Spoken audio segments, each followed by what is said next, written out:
The Jade Stone. Long ago in China, there lived a stone carver named Chang Lu Chan. Chang Lu spent his days carving birds, deer, and water buffalo from the colored stones he found near the river. People came from near and far to buy Chang Lu's carvings. So it happened that when the great emperor of all of China was given a perfect piece of green and white cape stone, one of the advisors in the celestial palace thought of Chang Lu. Stone carver was brought before the great emperor of all China. Chang Lu bowed deeply. The emperor's men carried the precious stone to Chang Lu's garden. Chang Lu had never seen such a perfect piece of jade. The great emperor commanded a dragon of wind and fire. Chang Lu wondered if that was what the stone wanted to be. Chang Lu bent down and put his ear to the stone. From deep inside came a gentle sound. Chang Lu wondered, perhaps it was the sound of a dragon's tail splashing in the ocean. But he was not sure. That evening he thought about dragons. The next morning, Chang Lu went to the garden. The stone was spring water green in the morning light. Chang Lu put his ear to the green and white gate and listened. Softly, the sound came. But these were not mighty dragon bombers coming from the rock. They were gentle, lazy, playful sounds. Chang Lu's heart grew heavy, for he had not heard the emperor's dragon. That evening, he tried to think again about dragons. In the middle of the night, Chang Lu awoke. He went into the moonlit garden. The stone showed silver green in the moonlight. He would listen one last time. He put his ear to the stone. Silence. Chang Lu ran his hands over the jade, and his fingers about tiny ridges.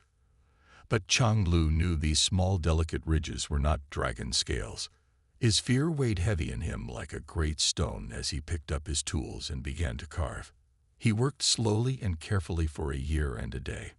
Only in the morning, before the birds were awake, Chang Lu wrapped the jade carving in a cloth and set out for the celestial palace. Chang Lu entered the great hall where the three advisors sat waiting for the great emperor of all China. Chang Lu placed the jade stone on the table in the center of the room. Soon, the emperor's advisors grew curious. They scurried to the jade stone and peeked under the cloth. The emperor roared, his eyes dark with anger, and his voice rolling like black thunder. The emperor's words burned into Chang Lu's ears, but the emperor was so angry that he couldn't decide which punishment to choose. Chang Lu was lifted by two palace guards. Then he was dragged down many flights of stairs and thrown into a black prison cell. The emperor ordered that the jade stone be removed from the celestial palace. The carver was placed outside, near the reed of the reflecting pool. That night, the emperor dreamed of fish playfully slapping their tails in green water. In the morning, the emperor's advisor asked about the punishment the emperor chose. The next day, the emperor dreamed of fish gliding smoothly through the deep, clear water. In the morning, the emperor's advisor asked if he chose a punishment. Still, the emperor didn't decide yet. On the third night, the emperor groaned and tossed in his sleep, but he didn't dream. He awoke in the darkest hour of the night. A strange sound filled the room. The emperor got out of bed and went toward the sound. There by the reflecting pool was the jade stone. The shining scales of the jade carp glowed in the moonlight. The fish's slippery bodies were reflected in the pool.